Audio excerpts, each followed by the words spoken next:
How's it going, people? Welcome back to the channel. In September of 2017, I bought a VW Polo 9N, and at the time I didn't really like the car that much, but over the time that I've owned it, I've very much come to love it and appreciate it for what it is. The shape of the headlights, as well as the general shape of the car, have really grown on me. However, in the time that I've owned it, I've come to see the 9N as a little bit of an underloved version of the Polo. And I don't just mean by people in the car community, I mean by VW themselves. That's why in 2005 they stopped producing the 9N and swapped it out for the 9N3. And it was instead this 9N3 which was blessed with the GTI, whereas the 9N only got a GT and a Dune version. So this made me wonder, did VW ever consider upgrading the 9N properly? And that did lead me to one Polo concept car which never came into production that not many people know about. As the title suggests, the 2004 VW Polo 9N R25. Information on the car is currently very limited, so if you do know anything about it, please let me know in the comments down below, as there are only 2 articles on it on the internet, so I'm going to summarise what information we do know and then go on to some speculation as to what I think actually happened with that car and why we never saw it out on the roads. Remember to like, comment, subscribe, all that great stuff, and without further ado, let's get into the video.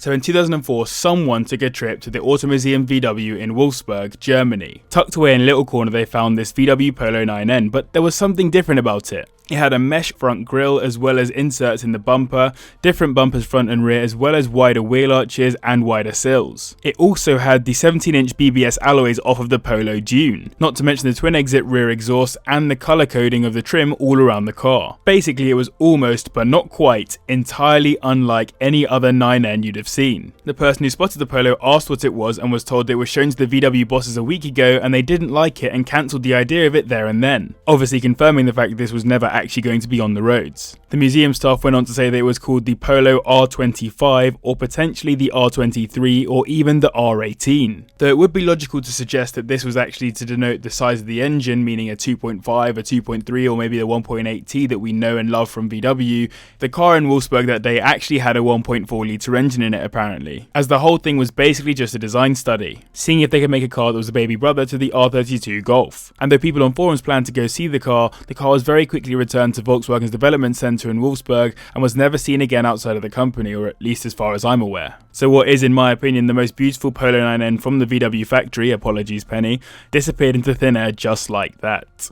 So why didn't the VW bosses like it, and why did it get canned so quickly? Now this is all speculation and opinion from my end, so feel free to disagree with me and let me know in the comments if you have any other ideas, but I reckon one of the key reasons why the VW Polo R25 was never seen outside of the factory is because ultimately it was the wrong car at the wrong time. As I said before, there was no 9N GTI, and so therefore there was no real link between the standard Polo and the Polo R. If the Polo is the baby brother to the Golf, then you can see why the R25 doesn't really make sense. You would always have a standard Golf, a Golf GTI, and then a Golf R, and that would just be the order of how these cars existed. Standard petrol Golfs would just have all the basic functionalities that you'd expect. The GTI would hark back to the original GTI and give you that kind of nostalgic feeling, and then the R would be the most sort of focused version with a lot of cool features on it. So in the case of the 9N, without that GTI, there's no real link to get from 9N to 9NR. And yes, I'm aware there's no Scirocco GTI in between the standard Scirocco and the Scirocco R, but the GTS kind of fills that purpose anyway. Another reason why it was wrong car, wrong time is because 2004 was the last year of the 9N before they moved on to the 9N3. It basically would have been a bit pointless for VW to bring out an R line of a car that was getting phased out. Again on wrong car, wrong time, but I'll explain this a little bit later.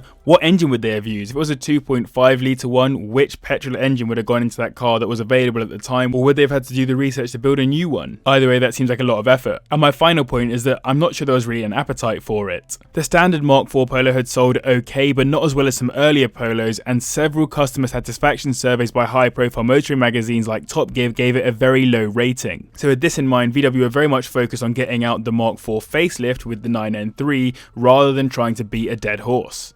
So if the R25 had happened, what could we possibly expect from the car? We can first of all assume that it wouldn't have all the same features as the R32, as that's supposed to be the flagship of all of these cars, so the R25 would be kind of like a baby down version of that. I would suggest that probably those Polo Dune alloys were just a concept, and I think they probably would have made a new set for the car. All-wheel drive would also be a possibility, as Rs often tend to be that, obviously not including the Scirocco. I would assume a Haldex system similar to that we saw in the R32. On the interior, I'd probably expect to see the same kind of sporty trim as the R32, including the steering wheel, etc. And then on top of that as well, some kind of sporty leather bucket seat like the Koenigs you find in the R32. Sports suspension, probably a 5 and a 3 door as well, considering the GTI has a 5 and a 3 and the R32 has a 5 and a 3. But I'm not sure if the car would come with a DSG, as the R32 was the first car ever to come with a DSG, so I wouldn't expect the R25 to also have it. That's kind of a key USP for the R32, so I wouldn't understand why they would also do it on the Polo. And of course, I'd probably expect most of the other stuff that they had on the car to be on the car in terms of all these pictures. But I think the most interesting bit would have been the engine. What would the R25 have actually had inside it? There was no 2.5 litre petrol engine at the time that I think would have really gone into this car, so would they have had to develop a 2.5 litre engine, or if it was an R23, a 2.3,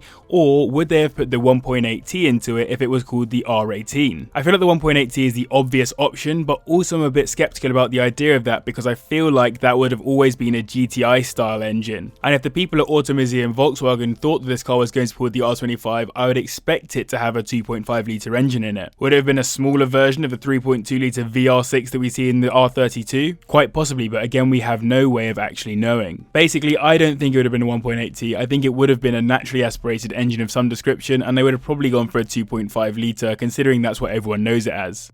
So did this car have any impact on the VW Polo 993 GTI? I would say probably yes to an extent. VW will no doubt have taken some kind of inspiration from this car, whether that be the mesh grille or the twin rear exhaust pipes. But outside of that, I wouldn't say that it's too similar to the R25. However, whilst comparing the two cars, I did suddenly realise that the 993 GTI Cup Edition does look horrendously similar to the Polo R25. Look at how similar the two front bumpers are, particularly in terms of the mesh going across all of that front bumper and the grille. Not to mention it's all one colour and one piece, whereas the GTI looks like it has two colours and two pieces. And though it's not quite as wide looking as the R25, it still does look that little bit beefier than the standard 993. Also, check out the alloys and look how similar they are to those in the Golf R32. They're obviously not the same, but they're very similar in terms of vibe. That extended rear wing is also not too dissimilar to that that's on the R25. And yes, although the rear bumper has a little bit more flair on it, I would say that it actually has that similar insert where the two tailpipes come from. Now yes, of course they're not exactly the same car by any means, but they do share some similarities that would suggest that at least maybe VW thought about the R25 and were like, how can we apply this design philosophy to the 993? That's all I have for this video. That's all the information that I have on the R25 and all the speculation I can do without learning anything more. I'm thinking maybe, just maybe, the Pointless Polo project decides to turn Penny into an R25 replica. Maybe, I don't know, just let me know your thoughts in the comments down below. As I said at the start, if you know anything about the car, either comment down below, DM me or email me because I'd love to learn more about it. Massive thank you to the patrons, remember to like, comment, subscribe, all that great stuff, and thank you very much for watching. I'll see you in the next one. Listen.